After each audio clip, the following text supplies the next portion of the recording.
हाँ जी बच्चों, 6 एडजस्टमेंट हम कर चुके हैं। अब हम करेंगे एडजस्टमेंट नंबर 7। 6 एडजस्टमेंट हम कौन कौन से कर चुके हैं? Closing stock, depreciation, outstanding expenses, prepaid expenses, accrued income, advance income. ये 6 एडजस्टमेंट हम ऑलरेडी कर चुके हैं।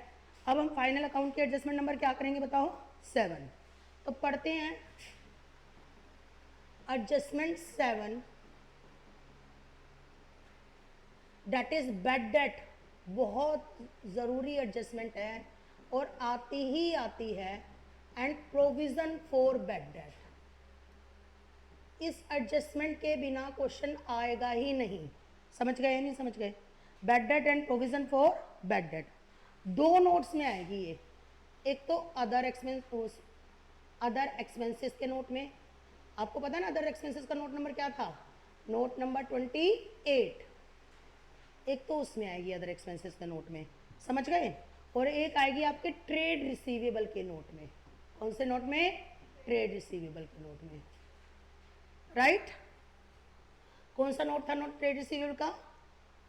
करंट एसेट्स में होगा। नोट नंबर कौन सा था ट्रेड रिसीवेबल का? नोट नंबर ध्यान आने दो।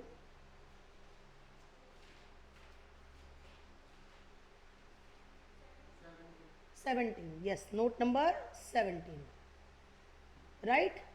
तो अदर एक्सपेंसेस के नोट में और ट्रेड रिसीवेबल के नोट में, दोनों में आएगी है, राइट? अदर एक्सपेंसेस में क्या लिखा जाएगा? ओल्ड बैड डेट, जो पुराने लोग हमारा पैसा लेके भाग गए। ये पता है कब भागे थे? ये कब भागे थे बताओ पैसा लेके हमारा? जब हमारी जर्नल एंट्री पास हो रखी थी। जब हम जर्नल पास करे थे ना, आपको पता है पहले जर्नल पास होती है, फिर लेजर पोस्टिंग होती है, फिर ट्रायल बैलेंस बनता है, फिर फाइनल अकाउंट बनता है। तो ये जब भागे थे जब हमारी जर्नल एंट्री पास हो रही थी, जिस टाइम हमारी जर्नल एंट्री पास हो रही थी ना, मतलब इसकी जर्नल एंट्री पास हो चुकी है ओल्ड बैड डेट की, पर फिर भी हमारा नुकसान है ना? मान लिया 1 अप्रैल से 31 मार्च तक अकाउंट्स बनते हैं, तो ये भागे 1 अप्रैल से 31 मार्च के बीच में, जब हमारी एंट्रियाँ पास हो रही थी, राइट? इसमें ऐड करेंगे new bad debt. New bad debt मतलब अभी लेटेस्ट समय पता लगा कि अभी अभी भागे हैं, मतलब 31 मार्च को जब हम फाइनल अकाउंट बना रहे हैं ना, तब पता लगा ये भागे हैं। ओल्ड हमें मिलेंगे ट्रायल बैलेंस से और न्यू हमें मिलेंगे एडजस्टमेंट से, क्योंकि ओल्ड बैड डेट की जनरल एंट्री पास हो चुकी हैं, जबकि न्यू बैड डेट की जनरल एंट्री अभी पास नहीं हुई है। तो न्यू बैड डेट आपको किससे मिलेंगे? एडजस्टमेंट से, ठीक है ना? ओल्ड बैड डेट कहाँ से मिलेंगे आपको? ट्रायल बैलेंस से। और न्यू बैड डेट कहाँ से मिलेंगे? एडजस्टमेंट से। समझ में आ रही है बात या नहीं आ रही है? फिर इसमें हम ऐड करेंगे new provision for bad date, मतलब जो हम पॉसिबिलिटी है कि और भाग जाएंगे। ये तो पैसे लेके जा चुके हैं, हमारे पैसे मर चुके हैं, ये पैसे हमारे, हमने इनको सेल कर दिया था, इनको माल बेच दिया था, पर इन्होंने पैसे देने से क्या कर दिया? मना। बैड डेट वही तो होते हैं, जब हम माल बेच देते हैं पैसे देने से क्या कर देते हैं? मना। ये मना कर चुके हैं साल के बीच में, इस दिन की जनरल एंट्री पास हो चुकी है। इन्होंने अभी अभी मना किया है ना? इस दिन की जनरल एंट्री पास होनी बाकी है। ये मुझे लगता है कि अभी मना करने वाले हैं कि मैडम हम आपके पैसे नहीं देंगे, तो this is new provision for bad date, है ना? और अब हमने न्यू प्रोविजन बना दिया, तो हमें ओल्ड प्रोविजन की ज़रूरत नहीं है, तो ओल्ड प्रोविजन हम क्या कर देंगे? माइनस, क्योंकि चूंकि हमने न्यू प्रोविज़न बना दिया, हमें ओल्ड प्रोविज़न की नीड नहीं है। ये कहाँ से मिलेंगे ओल्ड वाले? ट्रायल बैलेंस से। ये कहाँ से मिलेंगे? एडजस्टमेंट से। ये भी कहाँ से मिलेंगे? एडजस्टमेंट से। और अगेन ओल्ड वाले कहाँ से मिलेंगे? ट्रायल बैलेंस से। समझ में आई बात या नहीं आई? ओल्ड वाले ट्रायल बैलेंस से और नए वाले एडजस्टमेंट से, राइट? यहाँ पर हम ट्रेड रिसीवेबल में क्या लेंगे बताओ? डेटर। इसमें ओल्ड वाले तो ऑलरेडी माइनस हो चुके हैं, क्योंकि उनकी जनरल एंट्री पास हो चुकी है। ओल्ड बैड डेट की एंट्री के पास हुई होगी, bad debt account debit to debtor ना, तो डेटर में से ऑलरेडी क्या हो चुके हैं? माइनस। हमें सिर्फ कौन से वाले माइनस करने हैं बताओ? New bad debt. कौन से माइनस करने हैं बताओ? New bad debt. और न्यू बैड डेट माइनस करने के बाद फिर हमें माइनस करना है new provision for bad date. Old वाला कुछ भी माइनस नहीं करना, हमें new provision for bad date minus करना है, और फिर हम इसको लिखेंगे ट्रेड रिसीवेबल के नोट में। मैम एक प्रैक्टिकल करके बताओ तो बात समझ में आए, अभी हमें समझ में नहीं आया कि आप क्या कहने वाले हो, ठीक है ना? तो ज़रा एक प्रैक्टिकल करके बताते हैं जिससे आपको बात समझ में आए इसकी। एडजस्टमेंट नंबर 7 की देखो, सपोज करो ये ट्रायल बैलेंस है ना? इसमें दे रखा है डेबिट और क्रेडिट। डेटर दे रखे हैं 1 लाख रुपए के, राइट। बैड डेट दे रखे हैं 10,000 रुपीज़, कितने? 10,000। ये ओल्ड वाले होंगे कि न्यू वाले होंगे? ओल्ड वाले, क्योंकि किस में गिवन है? ट्रायल बैलेंस में। उसके बाद आपको प्रोविज़न फॉर बैड डेट दे रखा है, प्रोविज़न फॉर बैड डेट 3,000 रुपये। ये ओल्ड वाला प्रोविज़न है कि न्यू वाला? ओल्ड वाला। अब नीचे एडजस्टमेंट दे रखी है, क्या दे रखी है? एडजस्टमेंट। इसमें आपको दे रखा है further bad debt, further bad debt 4,000 रुपये। अब बताओ ये ओल्ड वाला है कि न्यू वाला? न्यू वाला, क्योंकि ये फर्दर बैड डेट है। और बोलते हैं make a provision for 10% on debtor. Debtor पे कितना प्रोविज़न बनाना है बताओ? 10%। बताओ ये ओल्ड वाला है कि न्यू वाला है? न्यू वाला, क्योंकि ये प्रोविज़न नया बनाना है ना आप लोगों को। समझ में आ रही है बात या नहीं आ रही है? ये वाले बैड डेट कौन से हैं बताओ? ओल्ड। ये प्रोविज़न भी कौन सा है? ओल्ड। ये वाले कौन से हैं? न्यू। और ये प्रोविज़न भी कौन सा है? न्यू। समझे कि नहीं समझे? अब हमें दो नोट बनाने हैं। कौन कौन से दो नोट बनाने हैं? एक तो बनाना है अदर एक्सपेंसेस का, क्योंकि सारी एडजस्टमेंट नोट्स में ही होती है। एक बनाना है अदर एक्सपेंसेस का, और एक नोट बनाना है किसका? ट्रेड रिसीवेबल का। बोलो ठीक है? इन दोनों नोटों को हमें बनाना है, ठीक है ना बच्चों? कोई डाउट है किसी को? अदर एक्सपेंसेस का और ट्रेड रिसीवेबल का, ये दो नोट बनाने हैं आपको। कैसे बनाओगे देखो। सबसे पहले हम लिखेंगे डेटर, क्योंकि डेटर में ही प्लस माइनस होना है। पहले फॉर्मेट लिख लो, ज़्यादा अच्छा रहता है। क्या लिखते हैं? ओल्ड बैड डेट, ऐड करेंगे न्यू बैड डेट, ऐड करेंगे new provisions for bad date, new provision for bad date, और लेस करेंगे old provision for bad date.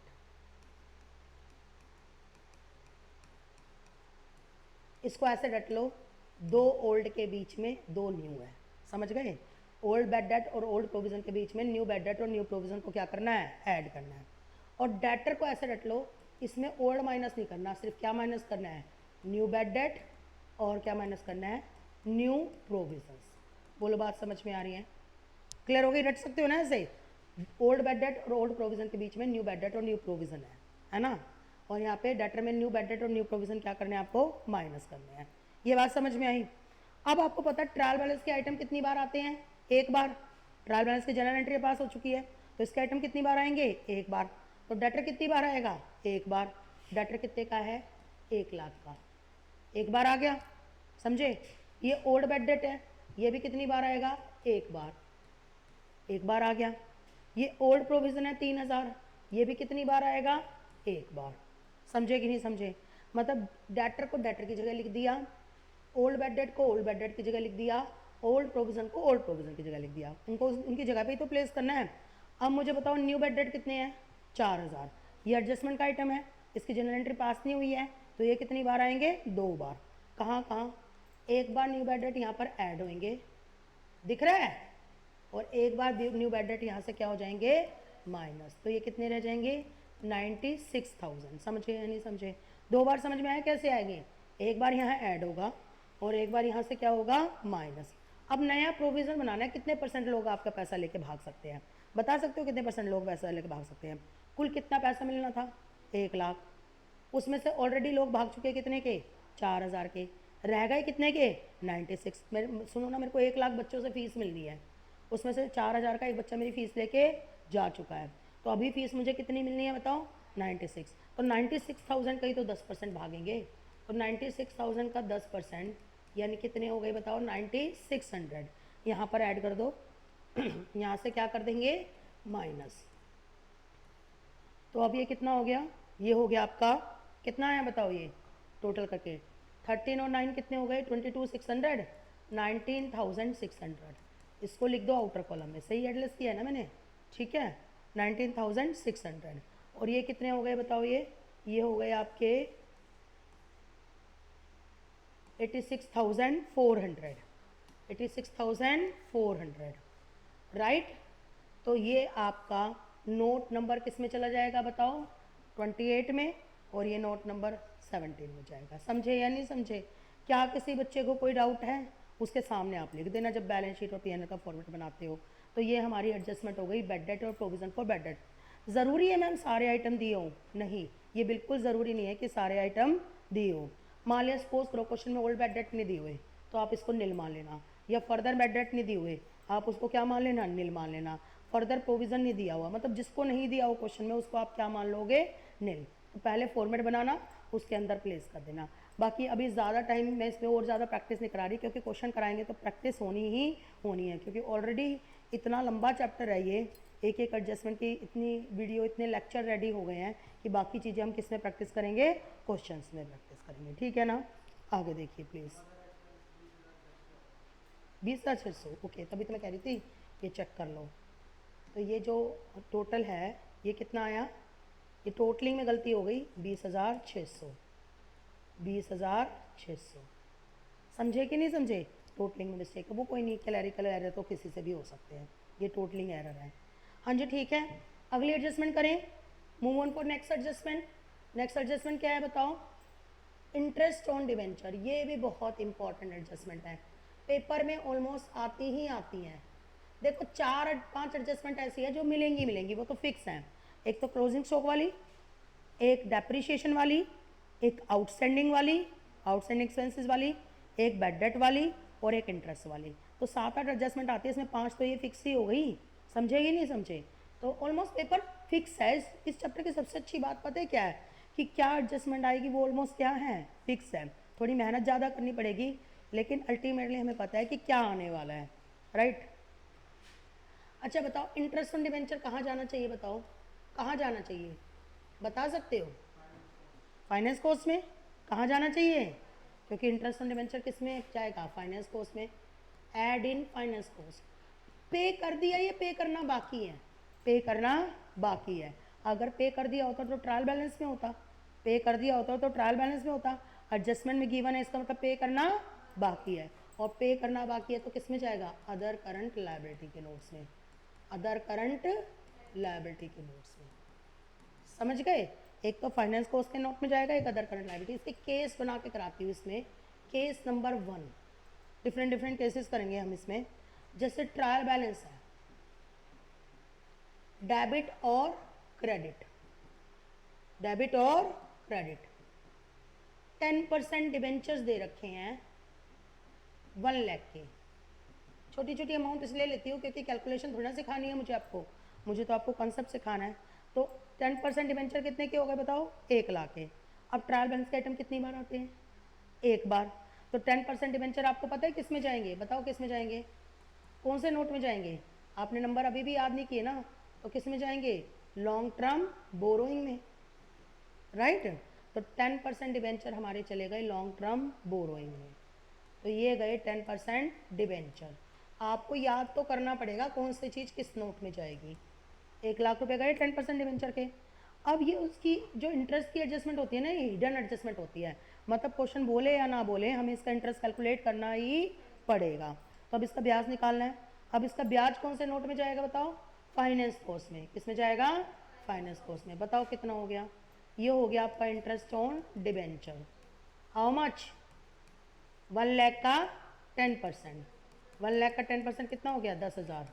अब ये 10,000 पे करना बाकी है, अगर पे कर दिया होता तो डेफिनेटली ट्रायल बैलेंस में होता है ना, पे करना बाकी है। तो ये 10,000 फिर किस में जाएगा बताओ, अदर करंट लायबिलिटी के नोट में, अदर करंट लायबिलिटी। एडजस्टमेंट करते करते आधी चीज़ें तो याद भी हो जाती है कि कहाँ कहाँ क्या क्या चीज़ें आएंगी। जो आपको फॉर्मेट में वैसे याद नहीं होती ना, वो आपको एडजस्टमेंट करते करते याद हो जाती है। समझे कि नहीं समझे? प्लीज़ मेरी बात सुनिए, डिबेंचर एक बार आया क्योंकि किस में गिवन है, ट्रायल बैलेंस में, और इंटरेस्ट 2 बार आया क्योंकि हमने कैलकुलेट किया है। जो चीज़ हम कैलकुलेट करते हैं वो भी कितनी बार आती है, 2 बार आती है। तो 1 लाख का 10% 10,000 और अदर करंट लायबिलिटी में हमने कैलकुलेट किया, इसका मतलब वो भी तो एक तरीके की एडजस्टमेंट ही है, क्योंकि उसकी भी जनरल एंट्री पास होनी रह बाकी है। समझ गए या नहीं समझ गए? तो 1 लाख का जो डिबेंचर है वो लॉन्ग टर्म बोरोइंग में जा गया, 1 लाख का 10% ब्याज फाइनेंस कॉस्ट में गया 10,000, और बाकी किस में चला गया, अदर करंट लायबिलिटी में। इसका अगला केस देखिए, केस नंबर 2। केस नंबर 2, मान लीजिए ट्रायल बैलेंस है, क्या है, ट्रायल बैलेंस, डेबिट और क्रेडिट। 10% डिवेंचर्स दे रखे हैं, वही मैं एग्जांपल सेम लूँगी, 1 लाख, और इस पर इंटरेस्ट ऑन डिवेंचर दे रखा है 2000, इंटरेस्ट ऑन डिवेंचर दे रखा है, मतलब 2000 हम पे कर चुके हैं, है ना, 2000 हम पे कर चुके हैं। तो बताओ कहाँ कहाँ आएगा, बताओ। ये 10% डिवेंचर तो लॉन्ग टर्म बोरोइंग में चला गया, तो ये गया लॉन्ग टर्म बोरोइंग का नोट, लॉन्ग टर्म बोरोइंग। इसमें क्या जाएगा बताओ, 10% डिवेंचर्स, 10% डिवेंचर्स कितना गया लॉन्ग टर्म बोरोइंग में बताओ, 1 लाख का गया, 1 लाख, है ना। अब 1 लाख का कितने परसेंट ब्याज कैलकुलेट होगा, 10%। वो किस में जाएगा, फाइनेंस कॉस्ट में। तो फाइनेंस कॉस्ट में जाएगा, प्लीज देखिए, इंटरेस्ट ऑन डिवेंचर कितना जाएगा बताओ, इंटरेस्ट ऑन डिवेंचर 1 लाख का 10%, यानी कितना हो गया, 10,000, समझे। और अब 10 में से कितना पे कर चुके, 2, तो कितना पे करना बाकी है, 8, तो 8,000 किस में जाएगा, अदर करंट लायबिलिटी के नोट में जाएगा। समझ में आ रही है बात या नहीं आ रही है। तो ये किस नाम से जाएगा बताओ, आउटस्टैंडिंग इंटरेस्ट ऑन डिवेंचर। कितना जाएगा आउटस्टैंडिंग इंटरेस्ट ऑन डिवेंचर, 10 में से कितना पे कर चुके, 2, तो कितना पे करना बाकी है बताओ, 8,000। क्या किसी बच्चे को कोई डाउट है। 10% डिवेंचर हमने किस में डाला, लॉन्ग टर्म बोरोइंग में। 10% डिवेंचर हमने किस में डाला, लॉन्ग टर्म बोरोइंग में। 1 लाख का 10% ब्याज कितना हो गया, 10,000, वो किस में डाला, फाइनेंस कॉस्ट में। और 10 में से कितना पे कर चुके, 2,000, कितना पे करना बाकी है, 8,000, तो ये किस में जाएगा बताओ, अदर करंट लायबिलिटी में। समझ गए। इसका एक केस और देखो, केस नंबर 3, केस नंबर 3 देखिए, केस नंबर 3, ट्रायल बैलेंस दे रखा है 31 मार्च का, 31 मार्च 2023 का दे रखा है, डेबिट और क्रेडिट। 10% डिवेंचर दे रखे हैं, वही हमारे 1 लाख के, इंटरेस्ट ऑन डिवेंचर दे रखा है, वही हमारा कितना, 2,000, 2,000। और नीचे एडजस्टमेंट में एक बात बोल रखी है, डिबेंचर इशूड ऑन 1 जुलाई 2022।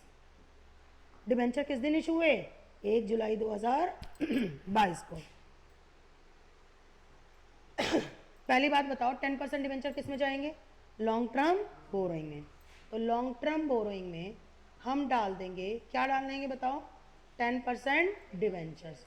बता सकते हो कितने के, ये हमने डाल दिए 1 लाख के, डाल दिए। अब इसका इंटरेस्ट किस में जाएगा बताओ, फाइनेंस कॉस्ट में, फाइनेंस कॉस्ट में कितना जाएगा बताओ, इंटरेस्ट, इंटरेस्ट ऑन डिबेंचर कितना जाएगा बताओ, 1 लाख का 10%, पक्का नहीं, जुलाई, अगस्त, सितंबर, अक्टूबर, नवंबर, दिसंबर, जनवरी, फरवरी और मार्च, 9 महीने का ब्याज आएगा, 1 2 3 4 5 6 7 8 9, तो 9 मंथ का ब्याज होगा, ये होगा 7,500। क्या आपको बात समझ में आई। 10% डिवेंचर 1 लाख के लॉन्ग टर्म बोरोइंग में गए, 1 लाख का 10% ब्याज हो गया 10,000 रुपये, लेकिन 9 महीने का, क्योंकि डिवेंचर कब इशू हुए थे, जुलाई में, तो 7,500 हो गया। और फिर अदर करंट लायबिलिटी के नोट में क्या गया, अदर करंट लायबिलिटी के नोट में गया आउटस्टैंडिंग इंटरेस्ट ऑन डिवेंचर। बता सकते हो कितना गया outstanding interest on debenture, please बताओ। 7,500 में से कितना पे कर चुके, 2,000, 2,000 पे कर चुके, तो यानी कि 5,500। क्या किसी को कोई डाउट है, प्लीज़ बताइए, है ना। 10% डिवेंचर 1 लाख के थे, 1 लाख का 10% ब्याज 9 मंथ का गया 7,500, और 7,500 में से आपने 2,000 पे कर दिए, तो नेट आपका आउटस्टैंडिंग कितना रह गया, 5,500। तो ये आपकी 2 एडजस्टमेंट आपकी कंप्लीट हो गई। कौन कौन सी, मतलब टोटल मिला के 8 एडजस्टमेंट कंप्लीट हो गई। पहली bad debt and provision for bad date, और नेक्स्ट एडजस्टमेंट कौन सी है बताओ, interest on debenture. Adjustment number 2 अगली करें। नेक्स्ट एडजस्टमेंट अलग अलग पेजेस पे कर रही हूँ, अलग अलग एडजस्टमेंट। एडजस्टमेंट है इंटरेस्ट ऑन इन्वेस्टमेंट। भाई एक बात बताओ, डिबेंचर पे इंटरेस्ट पे करते हैं, तो इन्वेस्टमेंट पे इंटरेस्ट हमें मिलता है, इन्वेस्टमेंट पे हमें इंटरेस्ट डिबेंचर पे पे करेंगे, इन्वेस्टमेंट पे इंटरेस्ट मिलेगा। तो कौन से नोट में जाएगा बताओ? अदर इनकम पे, ऐड इन अदर इनकम। भाई रिवेन्यू फ्रॉम ऑपरेशन तो है नहीं इंटरेस्ट मिलना, हमारी अदर इनकम है ना, तो अदर इनकम में जाएगा। और ब्याज मिलना बाकी है तो ये हमारी क्या हो गई? Add in other current assets. भाई ब्याज देना बाकी था तो वो हमारी अदर करंट लायबिलिटी थी, और यहाँ पर इंटरेस्ट मिलना बाकी है तो ये हमारी अदर करंट एसेट है। एक एग्जांपल कराऊंगी समरी करके, है ना, इसमें ज़्यादा एग्जांपल कराऊंगी तो फिर आप पक जाओगे, राइट, और पक्के टपक भी जाओगे, फिर बहुत ज़्यादा एग्जांपल कराना बोरिंग भी हो जाता है। एग्जांपल सपोज करो ये ट्रायल बैलेंस है, ये क्या है? डेबिट और क्रेडिट। 10% इन्वेस्टमेंट दे रखी है, वही लूँगी 1 लाख, एग्जाम्पल चेंज नहीं करूँगी। और कब की दे रखी है? 31 मार्च 2023, सबसे आखिरी वाला एग्जाम्पल करा रही हूँ।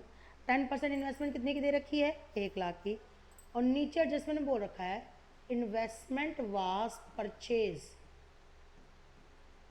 On 1 July 2022। इन्वेस्टमेंट किस दिन खरीदी? 1 जुलाई 2022 को।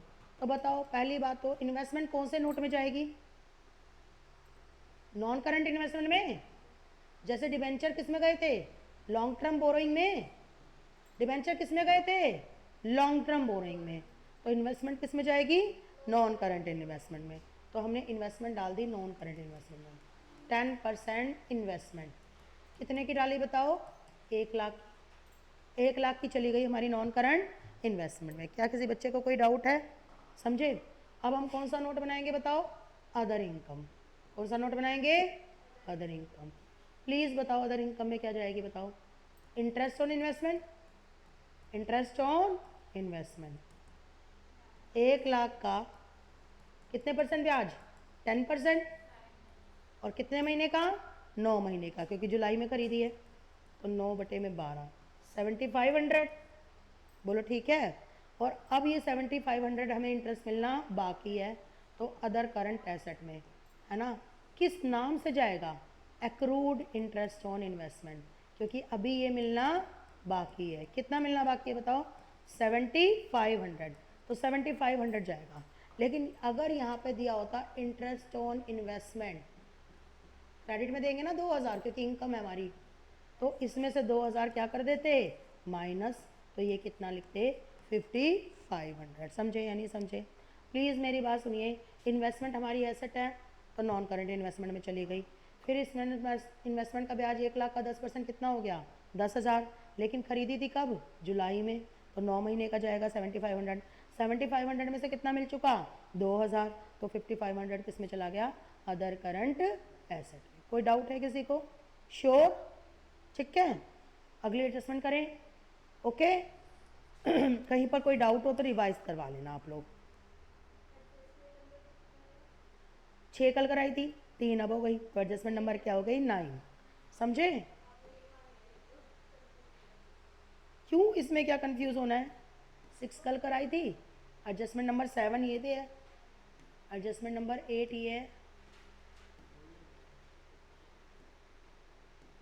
लिखा हुआ है नंबर इसमें, एडजस्टमेंट नंबर 8। और अब adjustment number 9।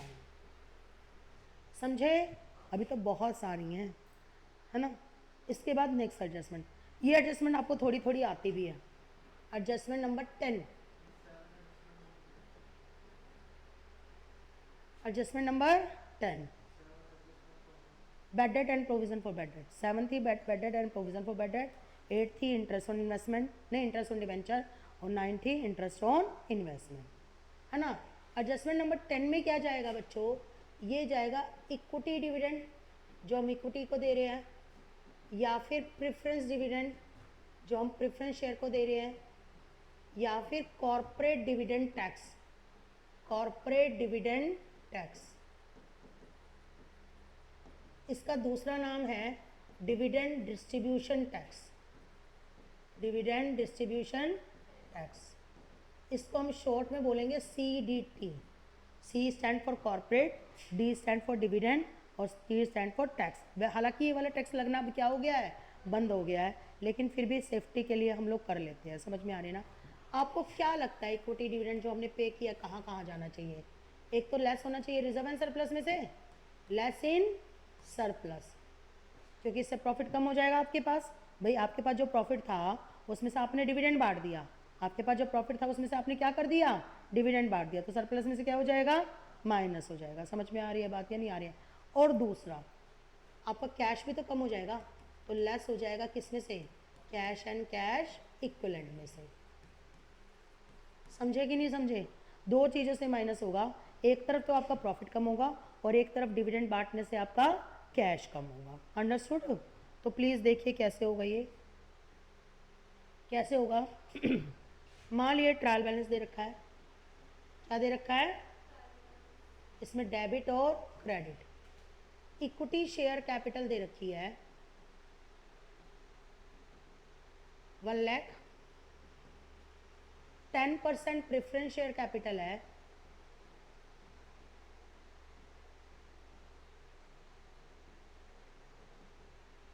2 lakh, cash in at bank है 5 लाख, नीचे एडजस्टमेंट में बोलते हैं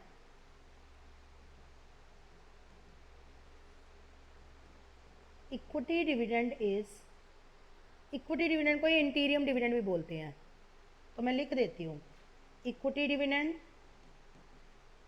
या इंटीरियम डिविडेंड। बात करेंगे इंटीरियम डिविडेंड, प्रपोज डिविडेंड सबकी 15%। कितने परसेंट? 15%। और दूसरा बोलते हैं कॉर्पोरेट डिविडेंड टैक्स इज 7%। कितने परसेंट? 7%। देखो बच्चों कौन कौन से नोट बनेंगे। पहला नोट बनेगा आपका कौन सा, शेयर कैपिटल। कौन सा? Share capital. दूसरा नोट बनेगा रिजर्व एंड सरप्लस। ठीक है, राइट? पहला नोट किसका बनेगा, शेयर कैपिटल, दूसरा नोट बनेगा रिजर्व एंड सरप्लस, और तीसरा नोट बनेगा आपका कैश एंड कैश इक्विवेलेंट। ये 3 नोट बनेंगे। समझ में आई बात या नहीं आ रही है? देखो कैसे, शेयर कैपिटल, दूसरा रिजर्व एंड सरप्लस, और कैश एंड कैश इक्विवेलेंट। आपको अच्छे से पता है शेयर कैपिटल का तो नोट नंबर 1 है, इसका नोट नंबर 2 है, और इसका आई थिंक नोट नंबर 18 है, जहाँ तक मैं जानती हूँ। नोट नंबर क्या है? 18। थोड़ा बहुत तो याद है ही। मुझे सिर्फ इतना बता दिए, एक चीज़ और लिख रखी है, profit of current year 3 lakh. पहले ना हम लोग परसेंटेज वाली चीज़ें बाद में कैलकुलेट करते हैं, मैंने लास्ट बार बताया था आपको, पहले आप अमाउंट वाली चीज़ें लिख लो, क्योंकि अमाउंट पे ही परसेंटेज कैलकुलेट होती है। इक्विटी शेयर कैपिटल कौन से में जाएगी? शेयर कैपिटल में। इक्विटी शेयर कैपिटल बताओ कितनी है? 1 लाख। प्रेफरेंस शेयर कैपिटल किस में जाएगी? शेयर कैपिटल में। कितनी है 10% preference share capital? 2 lakh. PSC का मतलब preference share capital. Cash at bank किस में जाएगा? कैश एंड कैश इक्विवेलेंट में। कितना है कैश एट बैंक? 5 लाख, है ना? और आपको पता है रिजर्व एंड सरप्लस में 2 हेडिंग बनती है, एक रिजर्व और दूसरी surplus. Profit of current year किस में जाएगा? सरप्लस में। प्रॉफिट ऑफ करंट ईयर कितना बताओ? 3 लाख। क्या किसी बच्चे को कोई डाउट है? प्लीज़ बताइए, ये समझ में आया? इक्विटी शेयर कैपिटल को किस में डाल दिया? शेयर कैपिटल में। प्रेफरेंस शेयर कैपिटल को भी शेयर कैपिटल में। कैश एट बैंक को कैश एंड कैश इक्विवेलेंट में, और जो प्रॉफिट ऑफ करंट ईयर है वो सरप्लस में गया। अब मुझे बताओ, इक्विटी का डिविडेंड देना है 15%, और आपने बचपन से ही पढ़ा है इक्विटी का डिविडेंड देने से पहले प्रेफरेंस का देना जरूरी है। तो प्रेफरेंस का डिविडेंड कितना होगा? 2 लाख का 10%। तो सबसे पहले हम क्या माइनस करेंगे, प्रेफरेंस डिविडेंड। बताओ कितना सरप्लस में से, 2 लाख का 10%, 20,000 हो गया। और दूसरी तरफ किस में से माइनस करेंगे, कैश में से। कितना माइनस कर दिया बताओ, 20,000। या तो माइनस का साइन लगा देते हैं, ब्रैकेट में लिख देते हैं, एक की काम कर लेते हैं।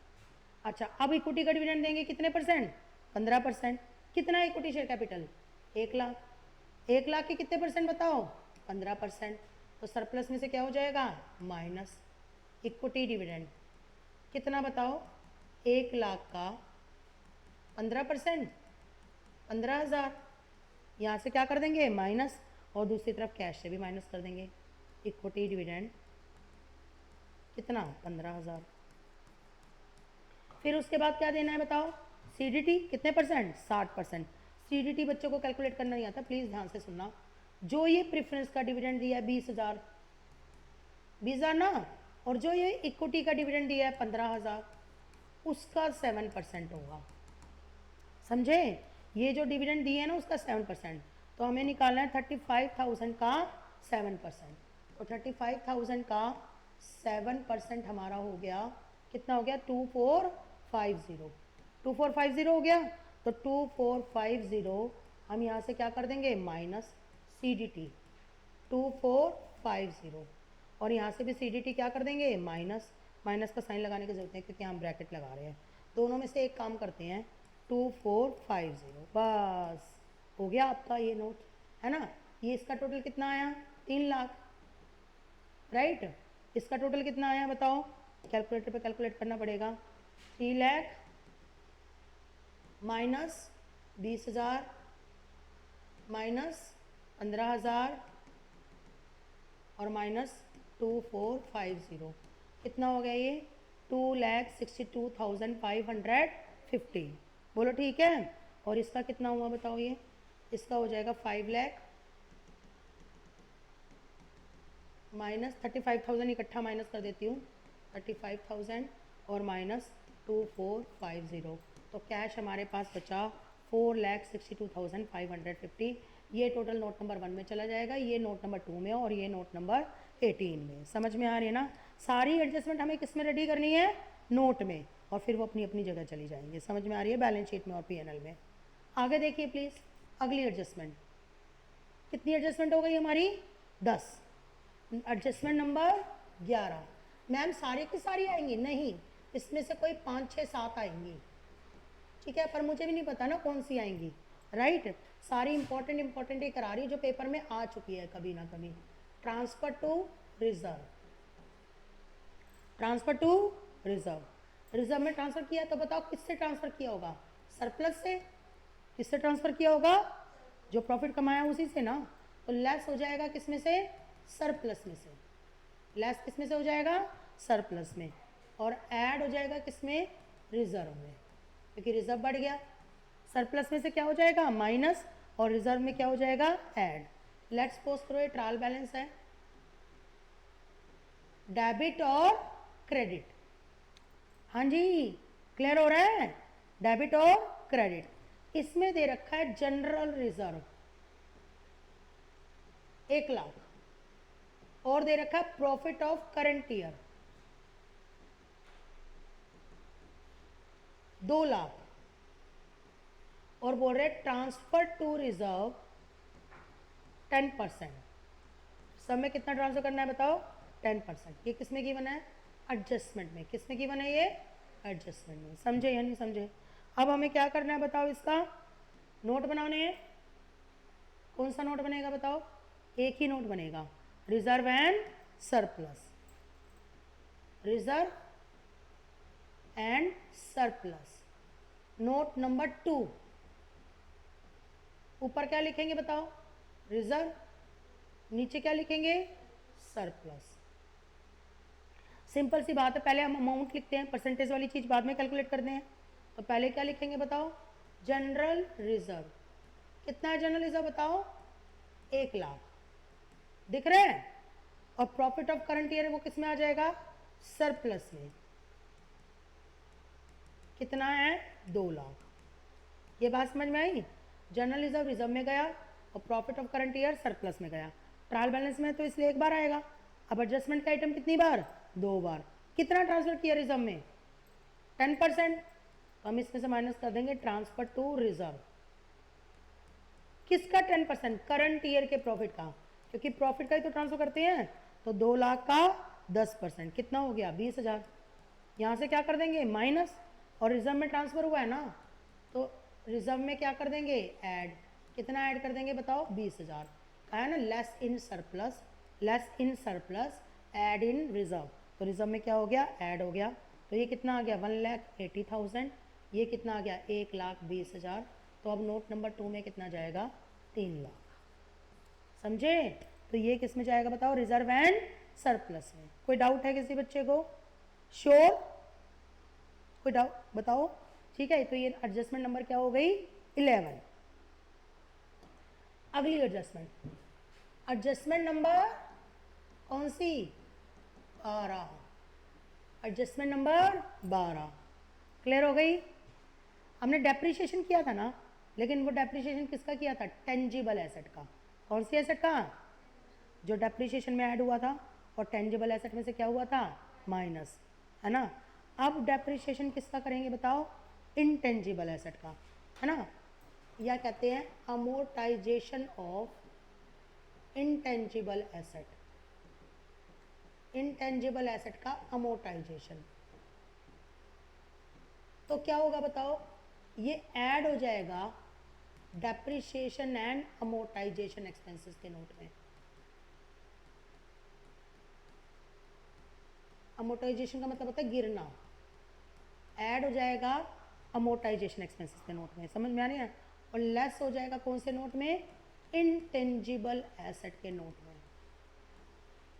कौन से नोट में? इनटेंजिबल। जैसे एक बात बताओ, ये ट्रायल बैलेंस है, क्या दे रखा है? ये ट्रायल बैलेंस, डेबिट और क्रेडिट। पेटेंट दे रखे हैं 1 लाख के।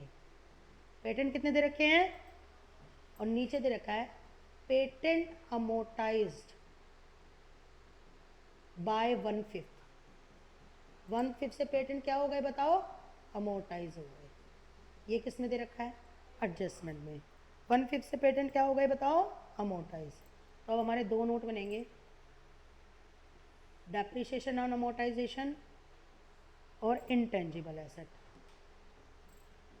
डेप्रिसिएशन एंड अमोर्टाइजेशन एक्सपेंसेस, और दूसरा कौन सा बनेगा बताओ? Intangible asset. बोलो ठीक है। पेटेंट किस में जाएंगे बताओ? पेटेंट किस में जाएंगे? इनटेंजिबल एसेट में। पेटेंट इनटेंजिबल एसेट होती है ना, तो किस में गए? Intangible asset. अब कितने से अमोर्टाइज हो गया? 1/5 से। तो 1/5 जो अमोर्टाइज हो गया वो किस में जाएगा? डेप्रिसिएशन एंड अमोर्टाइजेशन में। किस नाम से? Amortisation of patent. कितना पेटेंट अमोर्टाइज हुआ? 1 लाख का 1/5, 20,000 खत्म हो गया। और वो इसमें से क्या हो जाएगा बताओ? माइनस। कितना माइनस ऑफ अमोर्टाइजेशन? कितना माइनस हुआ बताओ? 20,000। तो ये कितना रह गया बताओ? 80,000। तो वही किया, ऐड किया डेप्रिसिएशन एंड अमोर्टाइजेशन में, और लेस कर दिया इंटेंजिबल एसेट में। समझ में आ रही ना? पेटेंट कितने का था बताओ? हमारा 1 लाख का। वही तो किया जो डेप्रिसिएशन के एडजस्टमेंट के साथ किया था, वो भी डेप्रिसिएशन में ऐड किया था, और टेंजिबल एसेट में से क्या कर दिया था? माइनस। यहाँ किससे माइनस हो गया? इनटेंजिबल एसेट से। समझ में आ रही है ना बच्चों? Okay fine. Adjustment number 13। Adjustment number 13, depreciation on inventories. किस पे डेप्रिसिएशन लग रहा है? इन्वेंट्रीज पे। मैम ये अलग से पढ़ाने की क्यों जरूरत पड़ी? क्योंकि देखो टेंजिबल एसेट में आती है लैंड, बिल्डिंग, मशीनरी, वो फिक्स एसेट होती है ना, नॉन करंट एसेट। इन्वेंट्री आपकी कौन सी एसेट होती है? Current asset. बोलो ठीक है। वहाँ पे टेंजिबल एसेट का डेप्रिसिएशन लगता है और इनटेंजिबल।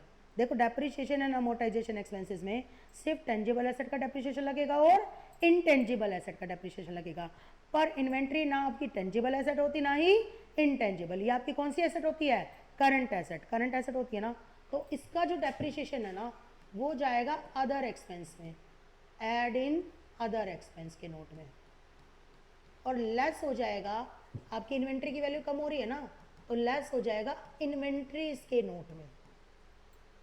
अदर एक्सपेंसेस के नोट में क्या होगा, ऐड, और इन्वेंट्री के नोट से क्या होगा, माइनस। लेट्स सपोज तो ट्रायल बैलेंस दे रखा है, डेबिट ट्रायल बैलेंस, डेबिट और क्रेडिट। हाँ जी ठीक है।